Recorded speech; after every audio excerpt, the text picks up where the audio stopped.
namang ibang ginawa ang administrasyon na ito kundi pamumulitika lang at paninira sa mga kalaban nila sa politika. Kung napansin ninyo, noong lumabas yung malaking issue ng blanco sa mga blanco sa budget, at maraming nagtatanong at maraming nagsasabi na unconstitutional yung budget.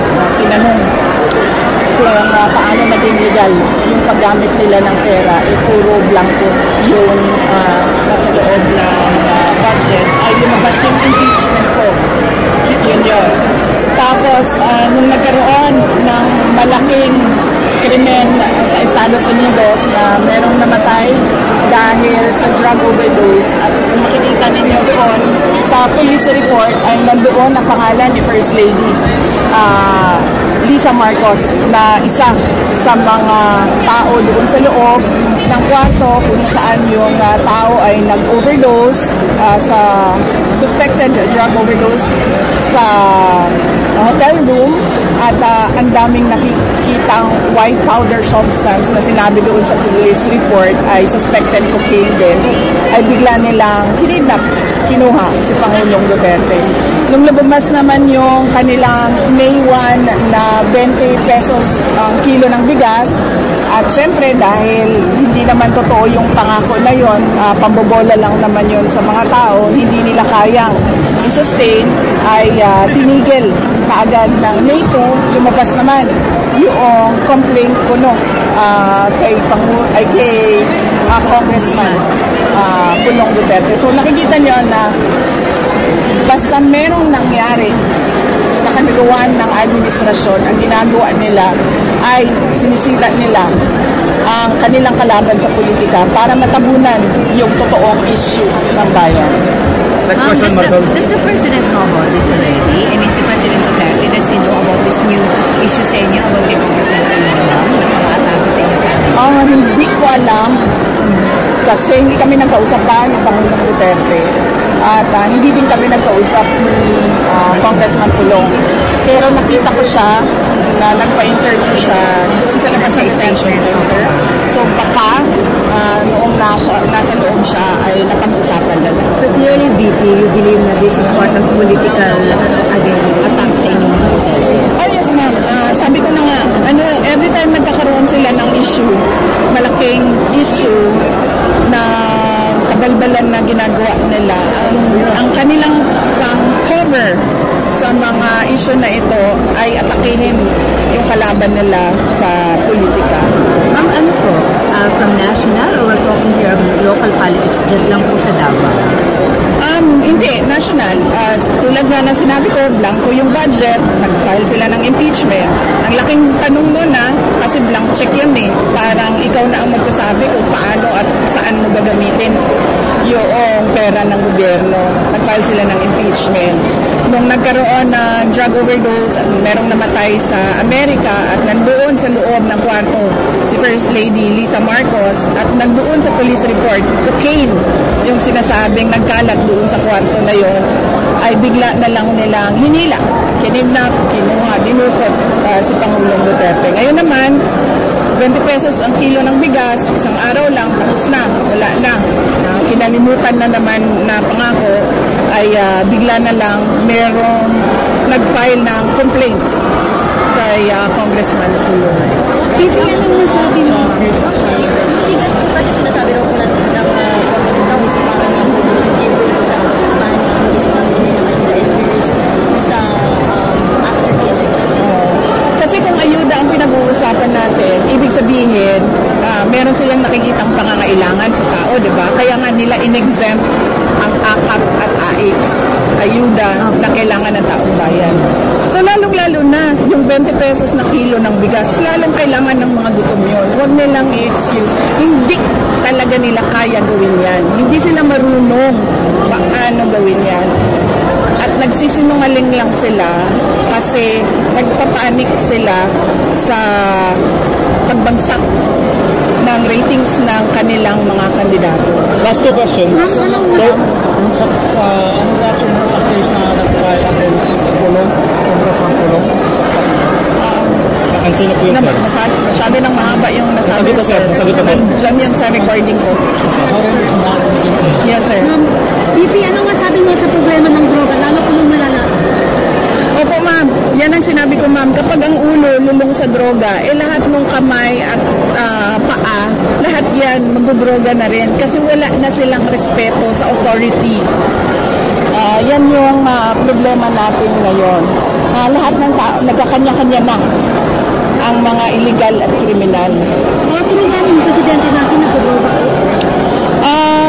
Well, mag-assume na lang tayo na totoo dahil ayaw niya magpa-drug test. Meron siyang video ng paggamit ng droga na hindi nila ma-deny kasi authenticated. Tapos, hinamon siya ng isang senator candidate na magpa-drug test. Ayaw niyang magpa-drug test. Last question, Alex, Times of London. Can I ask, given how things have worked out, do you regret forming an alliance with President Marcos in 2022? No, because I am Vice President right now, so I do not regret anything. I am able to help a lot of people. I'm able to help people nationwide because my office is a national office. On that note, I am thankful. I am thankful that the 2022 elections happened and that I became Vice President. And I think this was really bound to happen. The 2022 elections was bound to happen so that everyone can see what a Marcos can do to a country, and that is just bring us to the road to perdition. Ma'am, gaano ka-importante ang result ng 2020 ng election ngayon sa susunod? Last question. What's that? How significant will be the result of the election now sa next election, ma'am? Well, depende. Kasi pag karamihan ay oposisyon ang nanalo, ay meron na talagang magtatanong at ahadlang sa mga maling ginagawa ng administrasyon. Kaya napakahalaga ng eleksyon na ito para sa bayan. Dahil kapag dumami ang oposisyon, ay makukwestiyon na sila all the way at hindi na nila kayang takutin lang o bayaran lang yung mga tao sa loob ng gobyerno. Ma'am, 60 ay ilang days na lang before election, what do you intend to do, ma'am, para sabihin po ni Presidente yung kanyang Duterte? Araw na lang, ma'am. Opo. Tutuloy-tuloy pa rin yung kampanya namin. So, bukas meron kami sa Island Province, susunod sa Zamboanga, Sibugay, and then susunod sa North Cotabato. So, tuloy-tuloy. Pagkatapos ng North Cotabato, ginagawa pa yung schedule. Ang huling-huli ko, supposedly is yung holy mass for peaceful elections sa Davao na yon. The day before, wala nang kampanya yon, the day before election day. Ma'am, naka-schedule with PDP candidates. Will you join the meeting de avance? March 8 supposedly ang meeting de avance ng PDP, pero nahihirapan ako ayusin yung schedule ko sa dami ng mga candidates na nagre-request na mabisita yung kanilang lugar at makakampanya para sa 10 senador. But with all of them, ma'am, with all the candidates. Thank you. Ma'am, sorry, but when you were running during Minuto 2022 with PBBM under the Unity ticket, ma'am, ulit-ulit ko na pinapangako yung 20 pesos sa bigas. Andun po kayo. Pero what were your thoughts back then? Actually, hindi ko siya narinig. Nakita ko lang sa isang video na sumagot siya, sa isang interview ata na sumagot siya sa 20 pesos ang kilo ng bigas. Tinanong ko na lang yon after na ng election. Tinanong ko yung isang businessman ng bigas. Sabi ko, kakayanin ba talaga ito or nagsinungaling siya noong sinasabi niya itong pangako na ito? Ang sabi sa akin ng businessman, nagsinungaling siya kasi imposible talaga ang 20 pesos na bigas. Pero pwede siya, hindi ko lang i-share sa inyo kasi ayaw ko tulungan. Thank you. Thank you. To ask him, ma'am, yung businessman na yan sa rice na hindi talaga kaya, and PBBM just like, when was that already? Right after his announcement? Hindi. Nung pumunta ako sa Cebu, meron yan silang August na event ang Cebu eh. Hindi siya sinulog. May August na event ang Cebu eh. I was invited there. And sa haba nung parada na kinakamusta ko yung mga tao, 3 beses nagsabi sa akin, Inday Sara, nagalisod mi sa pagkaon, nagalisod mi sa bugas. Doon ko unang naramdaman yung disappointment ng mga tao doon sa hirap nila sa pagkain. Pero recent lang yun, ma'am? Or do they not? Hindi, mga